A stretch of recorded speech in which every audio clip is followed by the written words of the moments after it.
Bom dia. Que a graça e a paz do nosso Senhor Jesus Cristo seja com todos nós nesta manhã, para nos ajudar cada vez mais a entender qual é a vontade que Ele tem para cada um de nós. Eu vou pedir a todos os irmãos, obrigado, eu vou pedir a todos os irmãos o favor de abrirem as vossas Bíblias no livro de Filipenses, portanto na carta de Paulo aos Filipenses, no capítulo 3, a partir do versículo 1. Portanto, capítulo 3 de Filipenses, e vamos ler do versículo 1 ao versículo 14. Versículo 1 ao versículo 14. Então diz assim a palavra de Deus, pela voz de Paulo, o apóstolo Paulo. Finalmente, irmãos meus, regozijai-vos no Senhor. Não me aborreço de escrever-vos as mesmas coisas e é segurança para vós. Guardai-vos dos cães, guardai-vos dos maus obreiros, guardai-vos da circuncisão. Porque a circuncisão somos nós, que servimos a Deus em espírito e nos gloriamos em Jesus Cristo e não confiamos na carne. Ainda que também podia confiar na carne, se algum outro cuida que pode confiar na carne, ainda mais eu, circuncidado ao 8º dia, da linhagem de Israel, da tribo de Benjamim, hebreu de hebreus, segundo a lei fui fariseu, segundo o zelo, perseguidor da igreja, segundo a justiça que há na lei, irrepreensível. Mas o que para mim era ganho, reputei-o perda por Cristo. E na verdade tenho também por perda todas as coisas, pela excelência do conhecimento de Cristo Jesus, meu Senhor, pelo qual sofri a perda de todas estas coisas e as considero como escória para que possa ganhar a Cristo. E seja achado nele, não tendo a minha justiça que vem da lei, mas a que vem pela fé em Cristo, a saber, a justiça que vem de Deus pela fé, para conhecê-lo e o poder da sua ressurreição e a comunicação de suas aflições, sendo feito conforme à sua morte, para ver se de alguma maneira eu possa chegar à ressurreição dentre os mortos, não que já a tenha alcançado, ou que já seja perfeito, mas prossigo para alcançar aquilo para o que fui também preso por Cristo Jesus. Irmãos, quanto a mim, não julgo que o haja alcançado, mas uma coisa faço, e é que esquecendo-me das coisas que atrás ficam e avançando para as que estão diante de mim, prossigo para o alvo, pelo prémio da soberana vocação de Deus em Cristo Jesus. Querido Pai, é no nome de Jesus que nós temos mais uma vez a honra e o privilégio de poder estar na Tua presença. Foi através do sangue de Jesus Cristo, foi através da Tua morte, Senhor, que o véu foi aberto, como ainda há pouco cantámos. E hoje não há nada nem ninguém que nos possa separar do Teu amor que está em Cristo. E nesta manhã nós Te louvamos por tão grandiosa graça que Tu derramaste sobre nós e continuas a derramar mediante o Teu Espírito Santo. Nós Te louvamos e agradecemos pela Tua palavra, Senhor, porque é a Tua palavra que nos lava, é a Tua palavra que nos limpa, é a Tua palavra que nos edifica, é a Tua palavra que nos instrui e que nos ajuda a seguir no caminho verdadeiro da Tua graça e de tudo aquilo que Tu fizeste naquela cruz. Senhor Jesus, eu oro particularmente hoje por todas aquelas pessoas que aqui estão no nosso meio, ou que venham a ouvir esta mensagem e que estão desanimadas, que estão fracas na sua fé, que estão cansadas, Senhor, pelas aflições que têm sofrido. Te peço, Senhor, que as fortaleças pela Tua palavra, que as animes, Senhor, e que lhes mostres qual é o Teu alvo, o Teu propósito, Senhor, e o prémio que nos aguarda a todos, para a glória e louvor do Teu nome. Muito obrigado, Senhor, por aquilo que Tu vais fazer a partir deste momento, no nome de Jesus. Amém. Queridos irmãos, eu hoje vou, digamos, completar a exposição que foi feita da última vez e certamente se recordam que da última vez nós falámos acerca da humilhação de Cristo, mais propriamente da humilhação do Verbo, ou seja, do Filho de Deus, a segunda pessoa da Trindade. E vimos como é que essa humilhação foi feita e como é que essa humilhação foi consumada para que nós pudéssemos ser salvos da penalidade do pecado, para que nós possamos hoje ter união com Cristo, termos uma vida com Cristo. Hoje, nesta exposição de Filipenses 3, nós vamos ver qual é o objetivo, qual é o propósito, qual é o alvo de cada cristão e de cada cristã nesta caminhada que nós temos e que encetamos no dia em que entregamos as nossas vidas a Cristo. Este é o propósito desta mensagem. É saber qual é o alvo, saber qual é o prémio dessa vocação, que foi de Deus, do Pai, e como é que nós devemos proceder nesta caminhada. Então, esta passagem do capítulo 3 é maravilhosa. Eu, para mim, digo, a carta aos Filipenses é, de facto, uma bênção muito grande. Aliás, todos os escritos que estão na palavra são maravilhosos. Mas há alguns que nos tocam mais. E nesta carta aos Filipenses, nós temos, digamos que, dois momentos altíssimos. O primeiro é acerca da humilhação do Verbo. E o segundo é como é que nós vamos chegar até Ele, até ao Verbo encarnado que hoje está à direita do Pai, exaltado acima de todo o nome que se nomeia. Ou seja, o nosso bem-amado Senhor Jesus Cristo. Então eu vou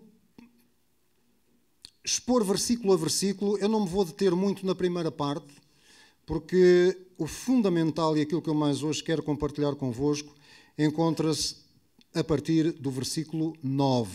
De qualquer das maneiras, para que nós compreendamos o que vamos ler a partir do versículo 9, vamos apenas dar uma pincelada, como nós costumamos dizer na nossa linguagem comum, naquilo que está escrito aqui até ao versículo 8.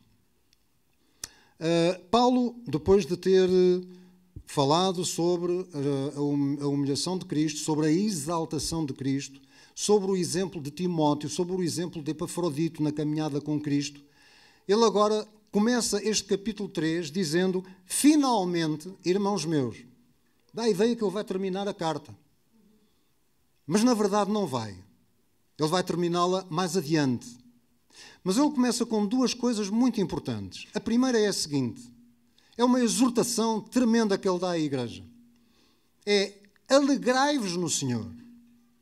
Ele sabia que havia grandes aflições no meio da igreja de Filipos. E já vamos ver isso a seguir. Ele próprio, Paulo, estava a sofrer imensas aflições, pois ele estava preso em Roma, não estava em liberdade, embora ele fosse livre no espírito, mas estava preso fisicamente, mas ele estava detido. Certamente que não era agradável estar na prisão. E os irmãos estavam tristes, estavam aflitos, porque como é que Paulo, o grande apóstolo de Deus, estava na prisão, que seria agora da igreja? Mas sabe, Deus tem caminhos impressionantes. E esta porção que nós hoje vamos ver vai nos ajudar a nós entendermos muitas coisas. Os caminhos de Deus não são os nossos. E de facto Paulo esteve preso em Roma. Mas se ele não tivesse estado preso em Roma, ele que era um homem cheio de atividade, ele estava sempre a fazer e a pregar e a ensinar, se calhar as 4 cartas que nós temos hoje que foram escritas em Roma não existiam. Como a carta aos Efésios, esta de Filipenses, a de Colossenses e a de Filemão. Provavelmente elas não existiriam. Então Paulo diz aos irmãos, irmãos meus, regozijai-vos no Senhor. Eu que sou o preso do Senhor, eu estou alegre, eu me regozijo nas aflições. E em segundo lugar, ele diz, não me aborreço de escrever-vos as mesmas coisas. As mesmas coisas. Oh, irmãos, nós gostamos tanto de novidades. Nós estamos sempre sedentos de novidades. O que é que vai ser novo hoje? Mas sabe que uma das grandes coisas que nós temos na palavra de Deus é que as verdades fundamentais do Evangelho, elas têm que ser sistematicamente pregadas. Porque nós somos facilmente esquecidos. Nós facilmente nos esquecemos das verdades fundamentais do cristianismo. Então nós temos que ser sistematicamente lembrados. Por isso Paulo diz, escrevo-vos as mesmas coisas, não me aborreço disso. Porquê? Porque é segurança para vós. A nossa segurança, a nossa firmeza na fé, a nossa firmeza nos fundamentos do cristianismo, nos fundamentos do Evangelho, está em ouvirmos constantemente as mesmas verdades. Por isso o próprio Paulo em Romanos 10 diz: a fé vem pelo ouvir e o ouvir pelo ouvir a palavra de Deus. Então nunca se canse de ouvir as mesmas verdades. Porque quando nós ouvimos as mesmas verdades, há sempre alguma novidade que vem ao nosso coração e à nossa mente e em que nós pensamos: engraçado, eu ainda não tinha visto isto. Porque a palavra de Deus é viva. A palavra de Deus é vida. Então, meus irmãos, nunca se canse de ouvir a palavra de Deus. Depois, no versículo 2, há uma mudança de tom. Eu creio que nos escritos de Paulo não há uma passagem tão, eu vou-lhe chamar assim, violenta, como esta que nós lemos no versículo 2. Eu sei que nas vossas Bíblias, principalmente na Ara e outras, está a palavra acautelai-vos. Na minha está guardai-vos.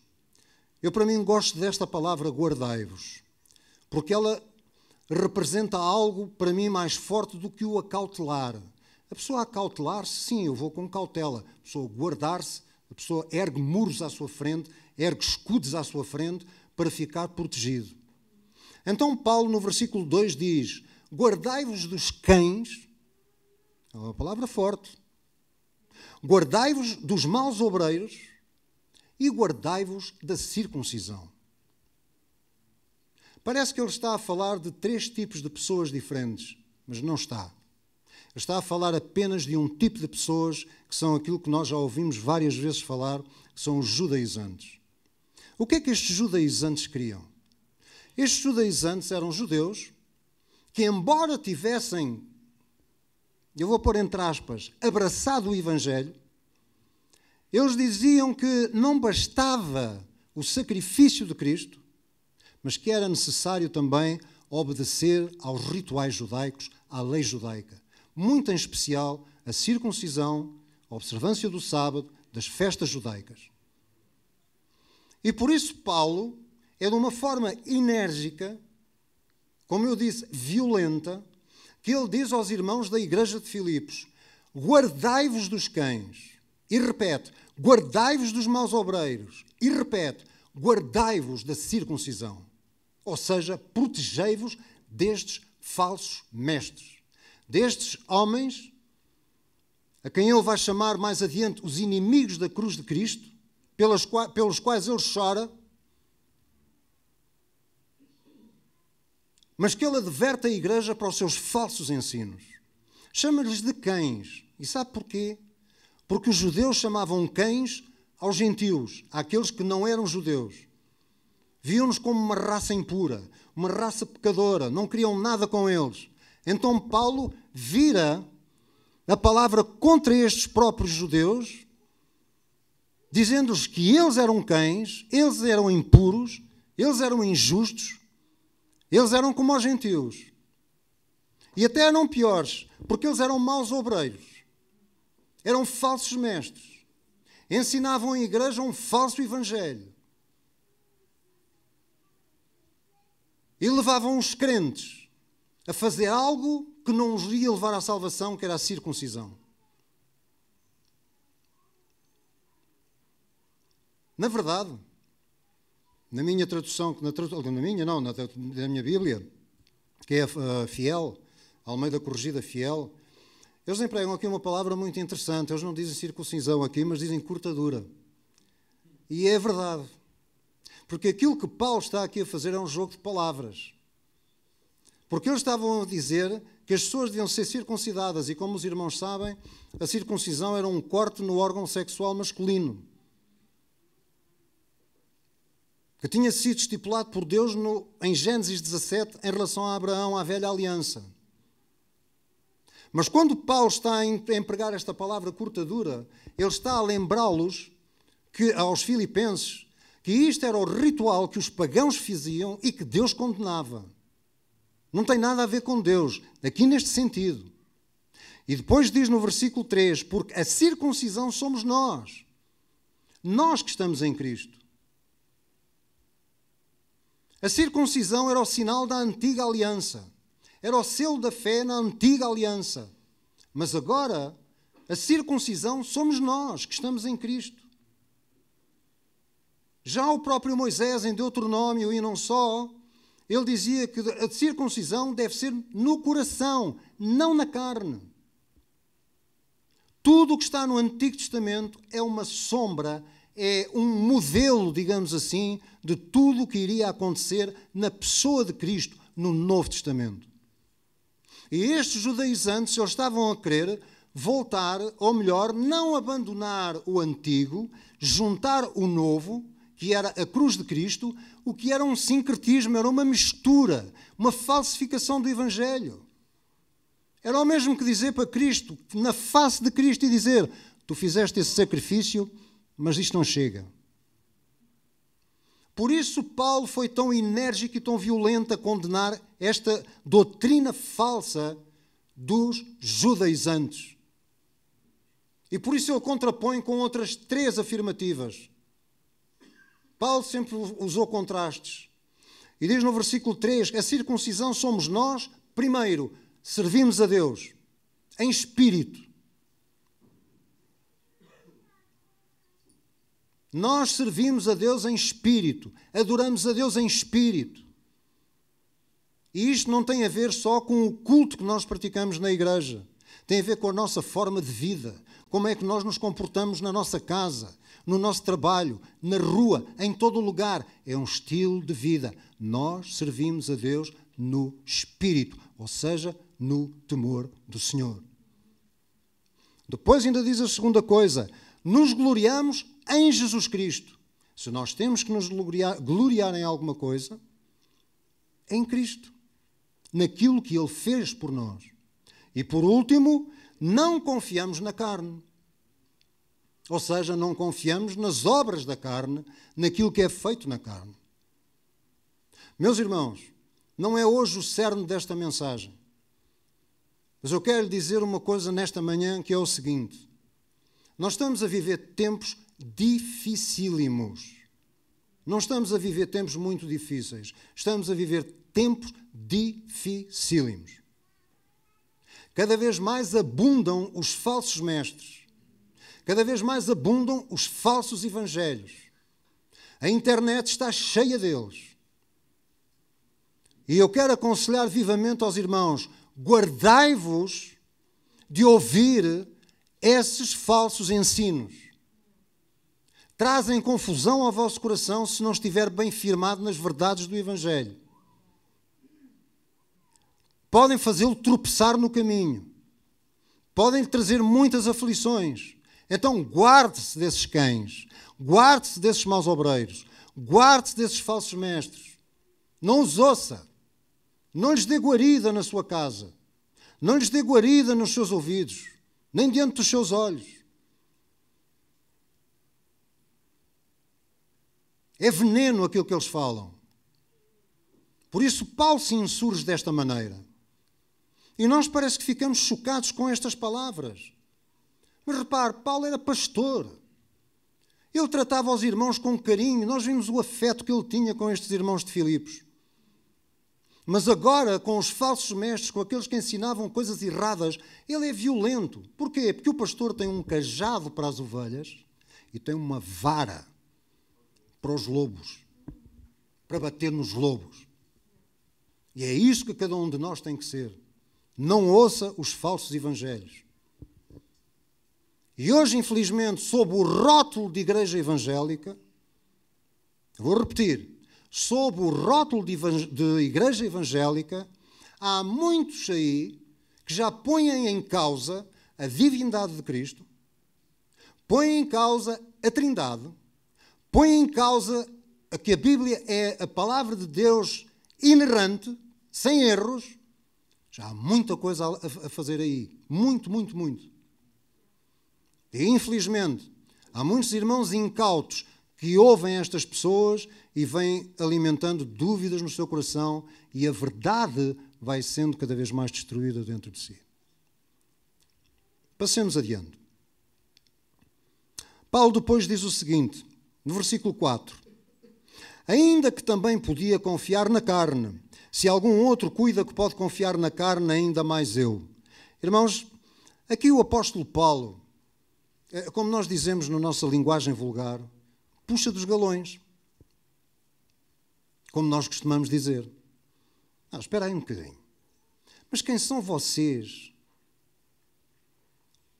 para falar e para dizer o que estão a dizer? Se eu fosse a confiar na carne, eu tinha muito mais motivos do que vocês. E depois aponta 7 itens no seu currículo que esmagam completamente estes falsos mestres. E aqui convém nós lembrarmos do seguinte, porque nós às vezes não pensamos nisto. Não sei se algum de vós já alguma vez pensou. Que é o seguinte, que idade é que Paulo tinha quando escreveu esta carta?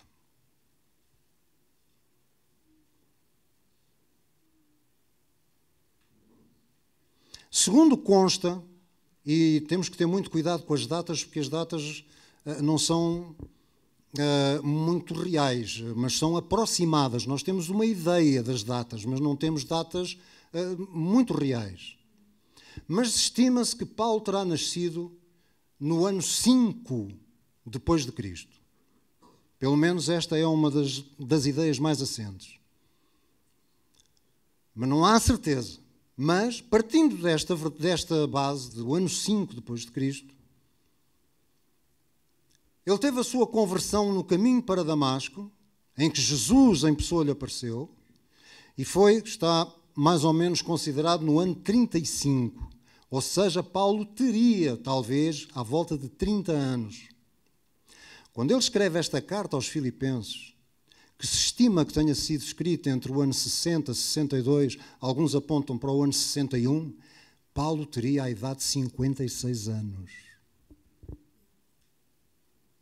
Isto é importante nós vermos, porque ele já não era uma criança em Cristo. Ele já era um homem com ideias perfeitamente firmes, com um ministério já longo.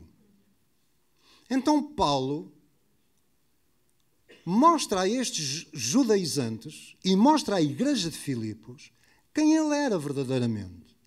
E começa por dizer, eu fui circuncidado ao 8º dia. Vimos há pouco, conforme Deus tinha ordenado a Abraão, que ao 8º dia as crianças fossem circuncidadas como sinal da aliança. Depois diz que ele era da linhagem de Israel, fazendo recuar até Jacó e até ao próprio Abraão. Depois fala que ele era da tribo de Benjamim, a única tribo que se juntou à tribo de Judá quando houve a divisão do reino.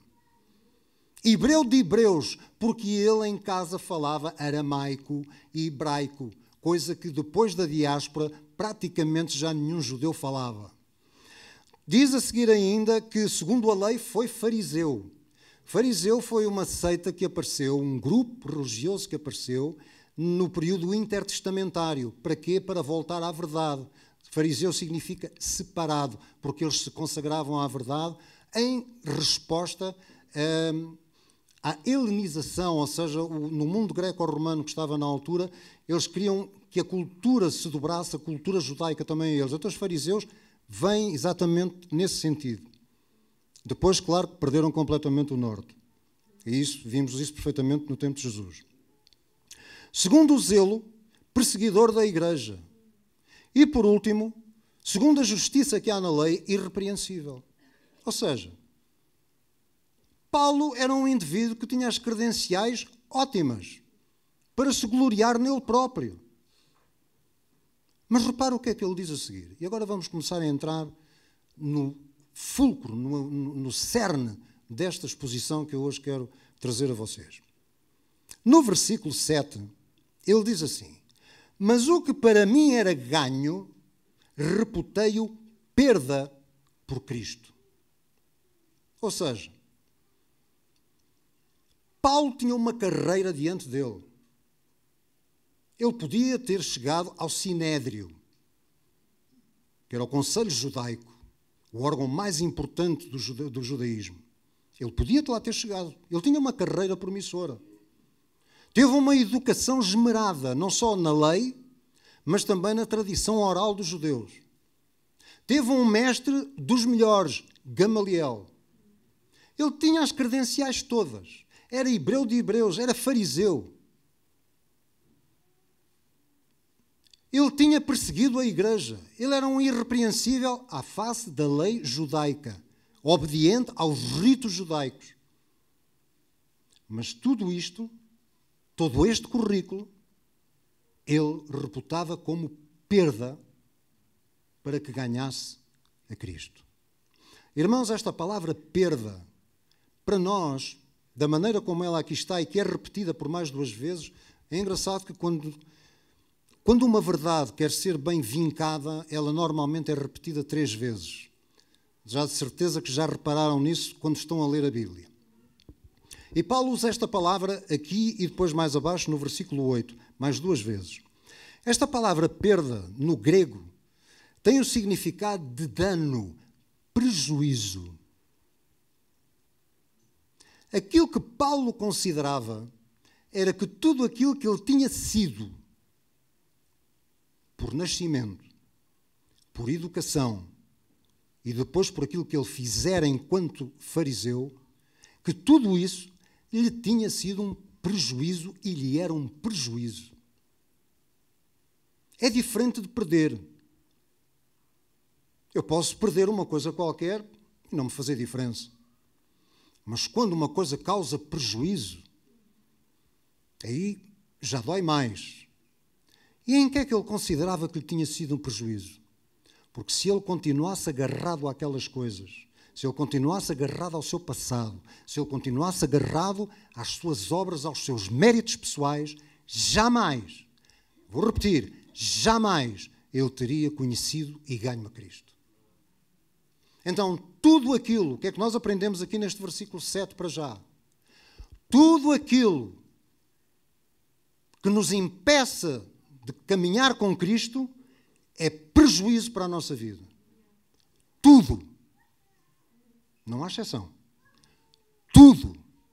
O próprio Jesus ensinou, se não renunciardes a tudo quanto tendes, não podeis ser meus discípulos. Irmãos, hoje há um evangelho muito doce, mas este é o verdadeiro evangelho. Versículo 8. E, na verdade, tenho também por perda, ou seja, por prejuízo, todas as coisas, e agora repare naquilo que ele diz. Primeiro, pela excelência do conhecimento de Cristo Jesus, meu Senhor. Há traduções, e algumas das vossas devem ter, que em vez de excelência diz sublimidade do conhecimento de Cristo Jesus, meu Senhor.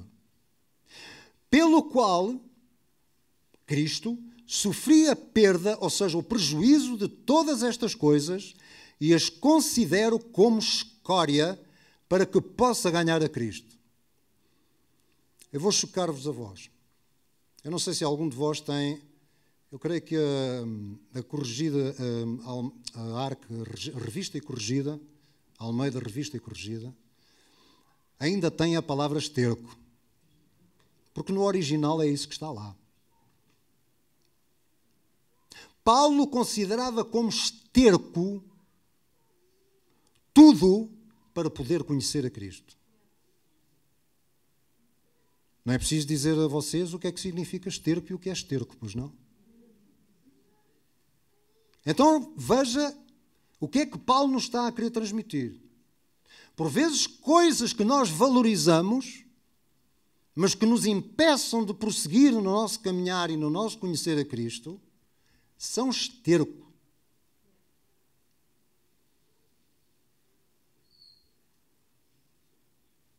São um embaraço. Como diz o autor aos Hebreus no capítulo 12. Não vos embaraceis com os negócios desta vida.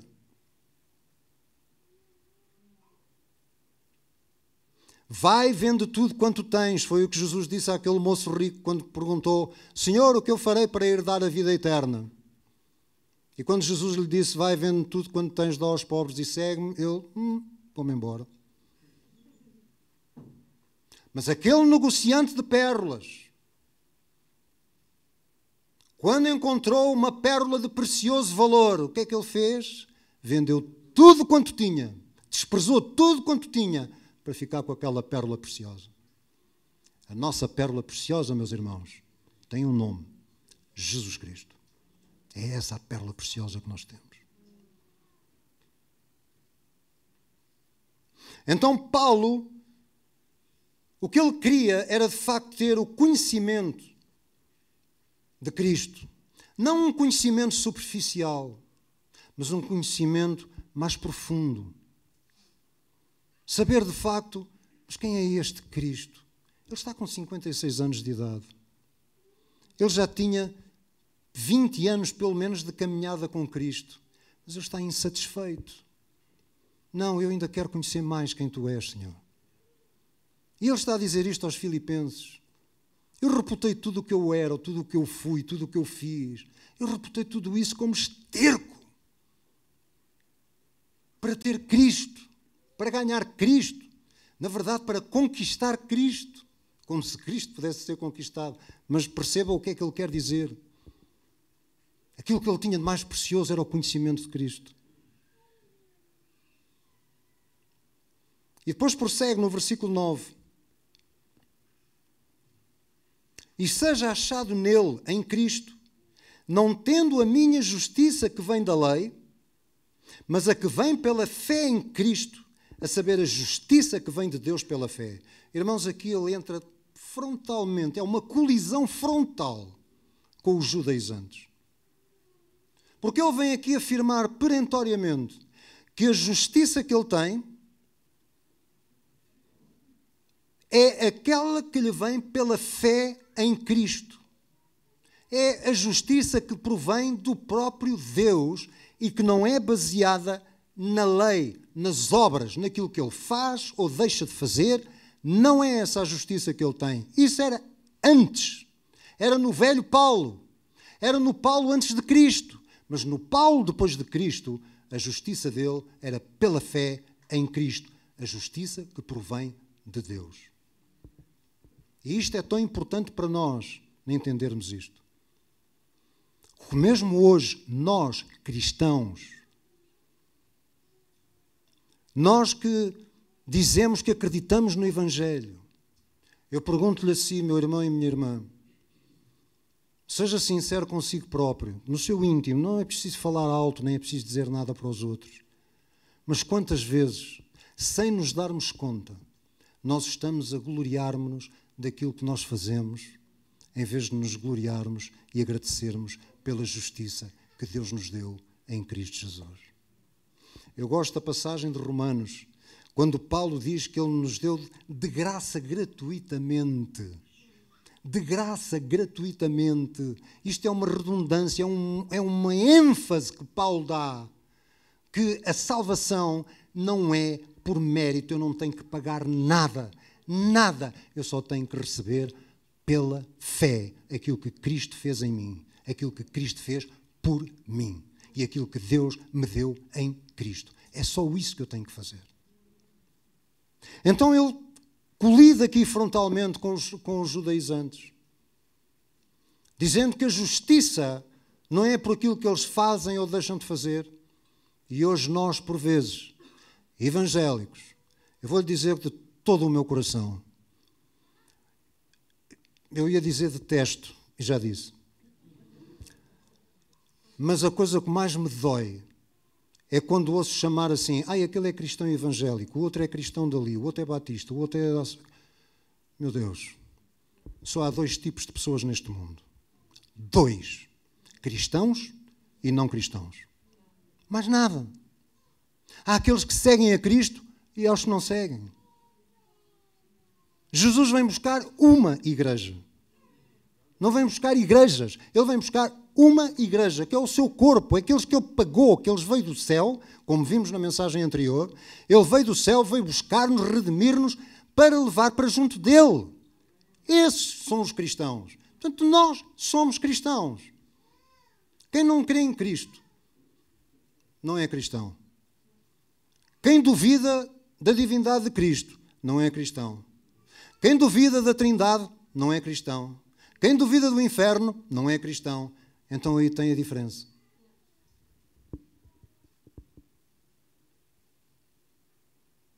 Então nós somos justos apenas e somente por aquilo que Cristo fez. E como eu ia dizer, nós cristãos, por vezes, também estamos pelas obras.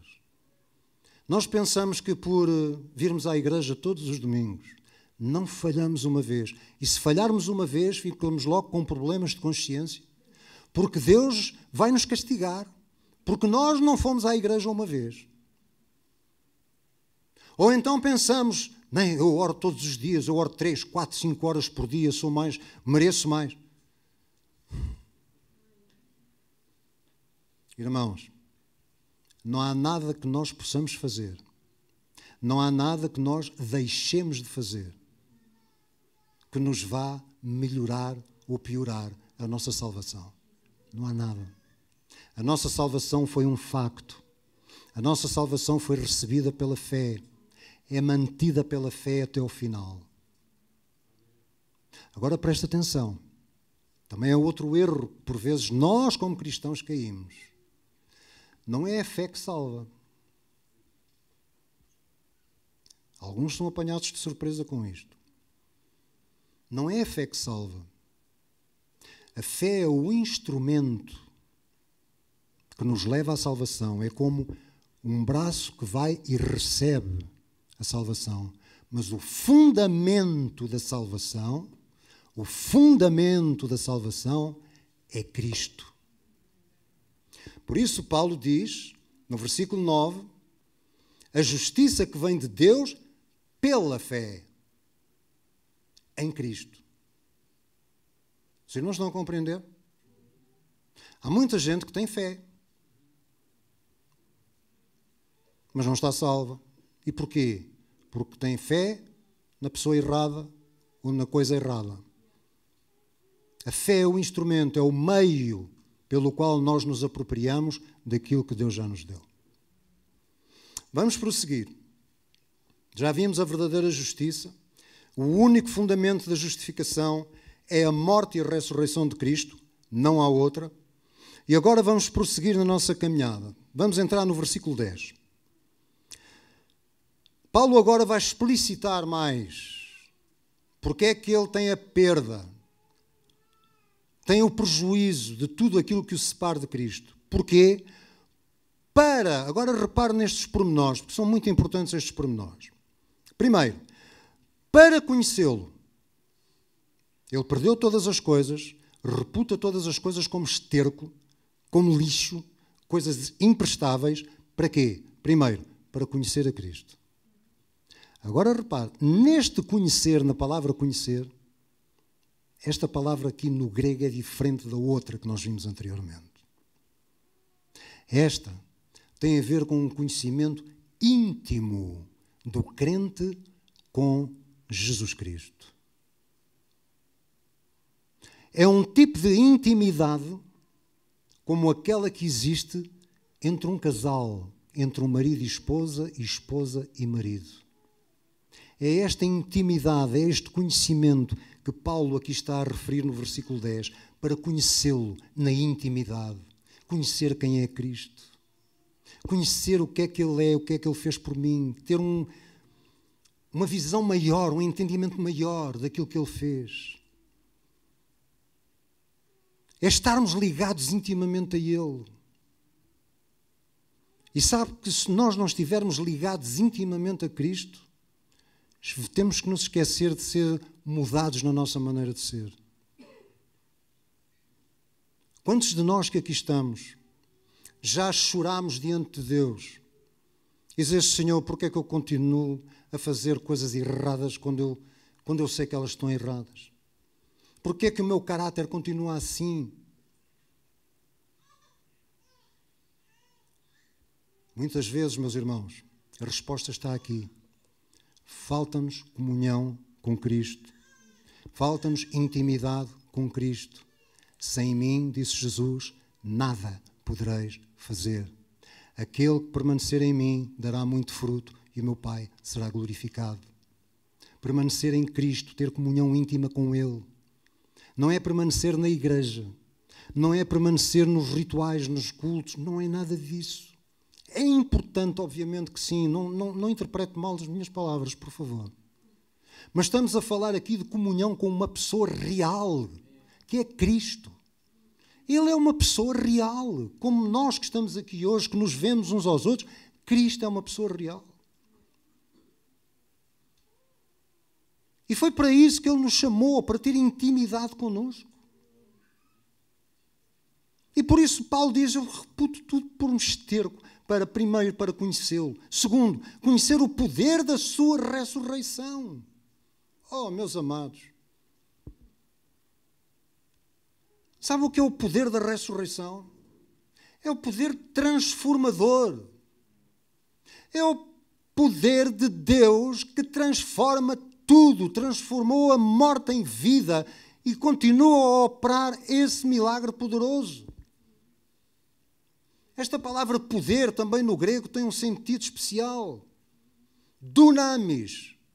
É um poder que é inerente à pessoa que o tem. É um poder que é intrínseco a essa pessoa, não é algo fora da pessoa, pertence à pessoa, faz parte da pessoa. Por isso, muitas vezes, o poder de Deus, o poder do Senhor, é associado à pessoa do Espírito Santo. E Paulo não só quer conhecer quem é Cristo, mas ele agora também diz, eu quero conhecer o poder da ressurreição. Esse poder que transforma, esse poder que nos fez novas criaturas, que nos regenerou, que nos tirou da morte onde nós estávamos, da cegueira onde nós estávamos e nos transportou para a vida, nos deu vida. É um poder milagroso. Em Efésios diz que o mesmo poder que ressuscitou a Cristo está em nós e sobre nós. E nós temos de ter consciência disto. E não temos. Eu não me estou a excluir de vocês, irmãos. Sabe o que é uma das coisas mais difíceis que eu para mim tenho quando estou a expor a palavra, a compartilhar a palavra? É que eu devia estar aí a ouvir isto. Porque todos nós experimentamos esta situação. Todos, sem exceção. Aqui não há pastores, não há presbíteros, não há diáconos, não há irmãos. Somos nós como filhos de Deus. Nós perecemos, não temos vitória nas nossas vidas porque nos falta o conhecimento de quem é Deus. Jesus repreendeu os fariseus por causa disso. Vocês não conheceis as Escrituras. Não houve tempo nenhum na história do mundo em que o Evangelho fosse tão pregado, em que haja tantos meios de ensino, bíblias de estudo, livros de fé, enfim, tanta coisa, mas ao mesmo tempo não há também um tempo em que houve tanta ignorância de Deus e acerca de Deus como naquilo que estamos a viver. Nós somos entretidos com muita coisa. Então Paulo diz, para mim tudo o resto é prejuízo. O meu ganho é conhecer a Cristo. Segundo, é conhecer qual é o poder da sua ressurreição. Segundo, a comunicação ou a comunhão das suas aflições. Quais foram as aflições de Cristo, meus irmãos? Essa é outra lacuna que nós temos. Eu continuo a dizer, eu estou a falar a palavra nós, não estou a falar a palavra vós. Nós temos. Onde é que nós mais vemos a pessoa de Cristo? Onde? Diremos todos, na palavra de Deus, certo.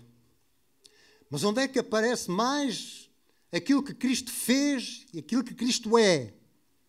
É nos Evangelhos. É nos Evangelhos. E, no entanto, é talvez a porção da Bíblia que nós ligamos menos. Nós temos que ir mais aos Evangelhos. Ver o que Jesus fez, o porquê que Ele fez, como é que Ele andou. João, na sua primeira carta, diz para nós copiarmos a Cristo e sermos como Ele andou neste mundo. Onde é que eu tenho isso? Nos Evangelhos. Mateus, Marcos, Lucas e João. É aí que eu tenho os ensinamentos de Cristo. Mas será que nós investimos tempo nos Evangelhos? O que é que Ele quer mais? Além do poder da ressurreição, a comunicação das suas aflições. Quais foram a comunhão das suas aflições? Os sofrimentos de Cristo. As perseguições de Cristo. Os confrontos que Cristo teve com os fariseus, com os falsos mestres já no seu tempo. Às vezes fala-se muito do amor de Jesus, e é verdade. Jesus é amor. Ele tinha dó, compaixão do povo que andava perdido sem pastor, como ovelhas sem pastor. Mas para os fariseus, os fariseus ele tratava-os de sei lá de quê, de hipócritas, de fosse do que fosse. Eles eram falsos e queriam levar o povo por caminhos errados. Assim deve ser hoje a Igreja de Cristo.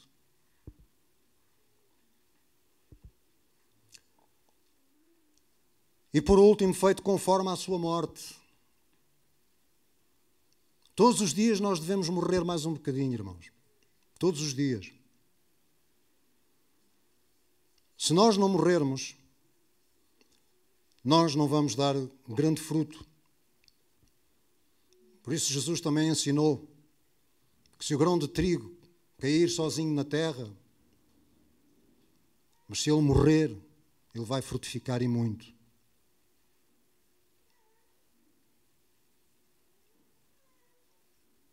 Nós temos que voltar ao verdadeiro Evangelho. E não é só de conhecimento, é de prática. Entendê-lo primeiro e depois pedir a Deus. E esta é outra área das nossas vidas que nós temos que mudar. É a área da nossa oração.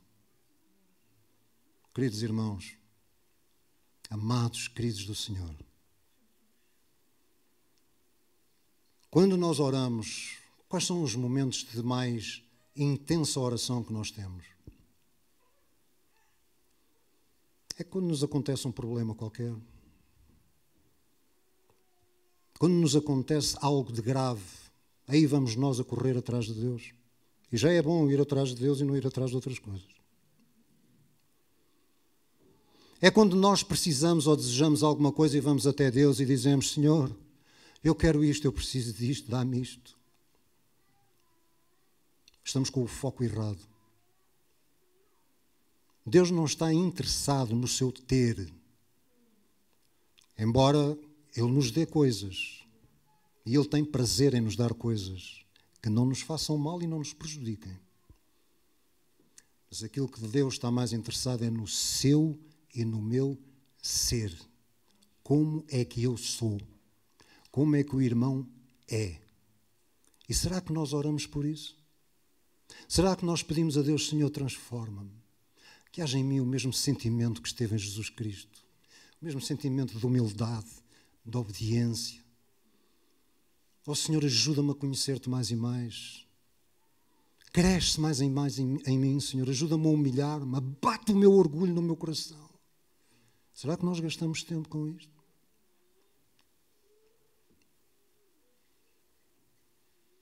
Quanto nós mais conhecermos a Cristo, mais nós vimos quão abomináveis nós somos.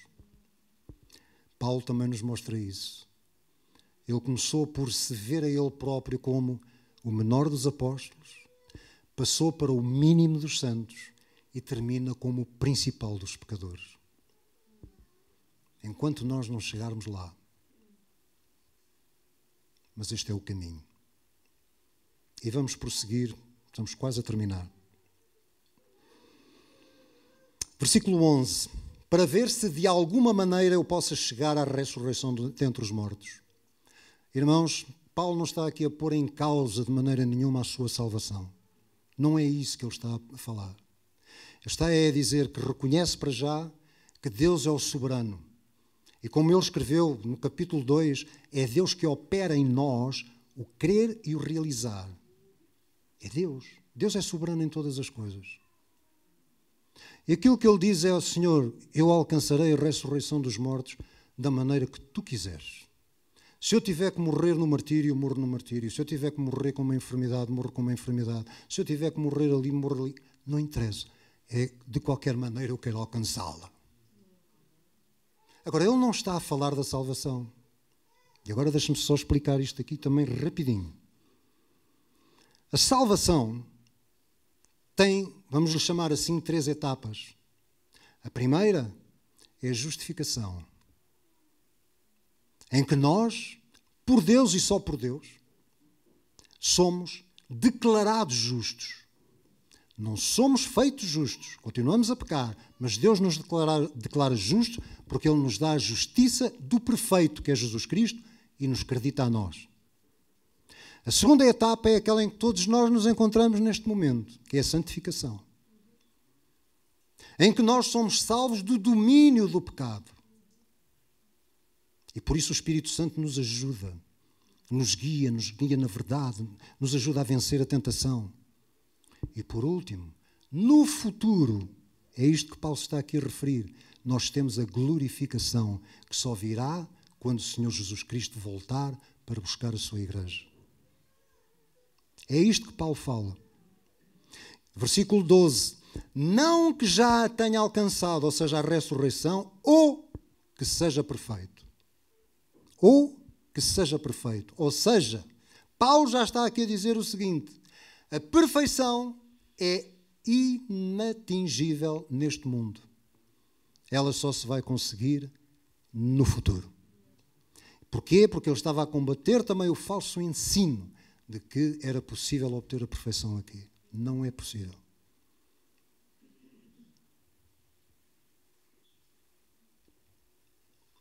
Não que já a tenha alcançado ou que seja perfeito.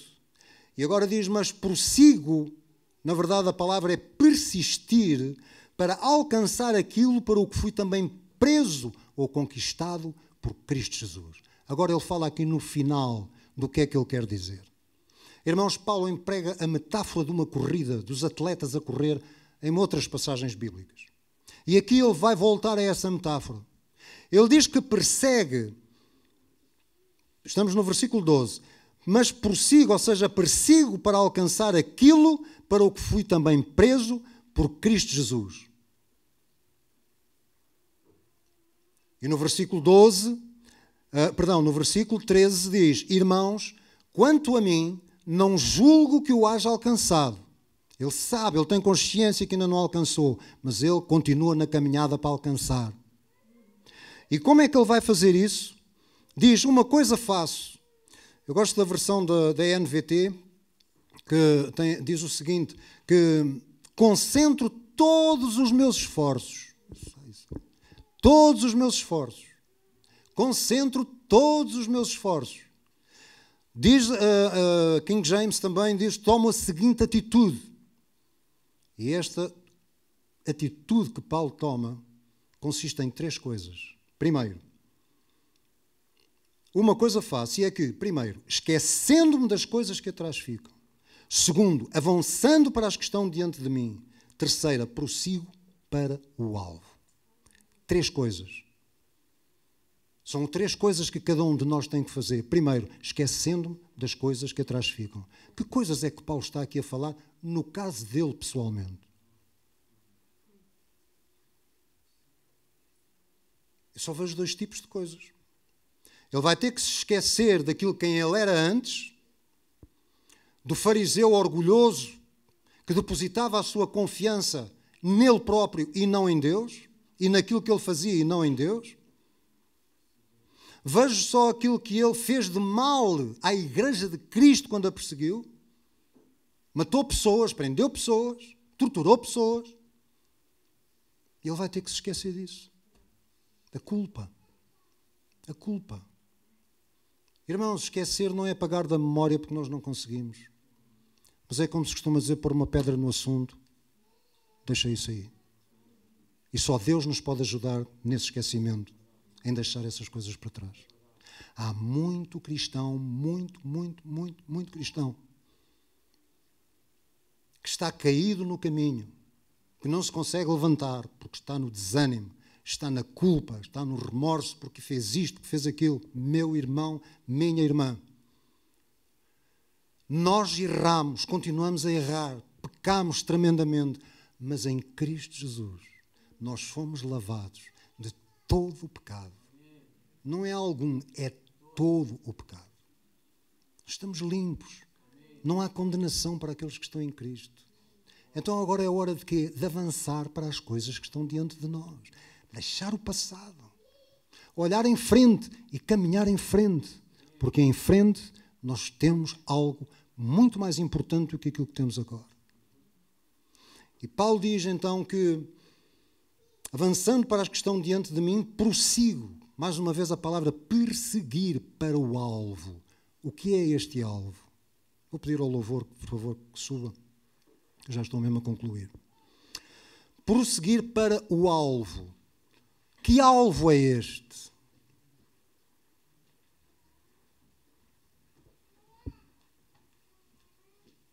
Qual é o alvo? O alvo é Cristo. O alvo é Cristo. O alvo é a perfeição. Quem é que é perfeito? É Cristo. Não há outro. Qual é a chamada? Nós já vamos ver isso aqui a seguir, que é pela soberana vocação de Deus em Cristo Jesus. Pelo prémio da soberana vocação de Deus em Cristo Jesus. Deus nos chamou, o Pai nos chamou, nos elegeu antes da criação do mundo. Ele nos chamou para quê? Para termos uma vida maravilhosa neste mundo. Para sermos bem-sucedidos. Meus irmãos, este falso evangelho é mesmo falso. E pode levar milhares, para não dizer milhões, à destruição eterna.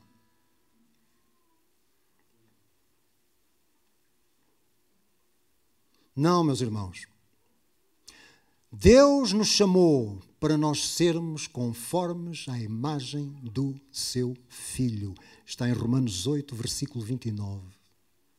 Efésios 4:13 diz que nós devemos atingir a estatura varonil de Cristo. Sabe qual é o alvo que Deus tem para si? Qual é o alvo que Deus tem para mim?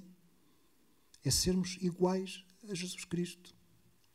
Não nesta terra, não neste mundo, mas quando Ele nos vier buscar, Ele nos vai dar um corpo glorioso como o dele. Qual é o prémio? O alvo é Cristo. E diz, pelo prémio da soberana vocação de Deus em Cristo Jesus. Qual é o prémio? Irmãos, o prémio é a vida eterna com Deus. O prémio é nós termos uma vida no futuro em que já não há mais dor, já não há mais sofrimento, já não há mais choro. Em que nós já não precisamos de pedir nada a Deus, porque nós vivemos, Ele vive connosco. Vivemos na plenitude das suas delícias, da sua presença. Este é o prémio que nós temos. E Paulo, em Coríntios, faz uma comparação com o prémio da coroa incorruptível por uma coroa corruptível. Então, meus amados, este é o prémio para o qual nós devemos caminhar. O alvo é Cristo. Chegar à ressurreição de Cristo, à nossa ressurreição, à nossa perfeição. E então sim, trocarmos a dor que hoje temos pela glória que está à nossa espera, a coroa de glória que está à nossa espera. Este é o alvo de todo o cristão, seja mulher, seja homem. Todos os outros alvos, desculpa a palavra que é dura, mas todos os outros alvos são esterco, comparados com este alvo tão grandioso que é a pessoa de Cristo.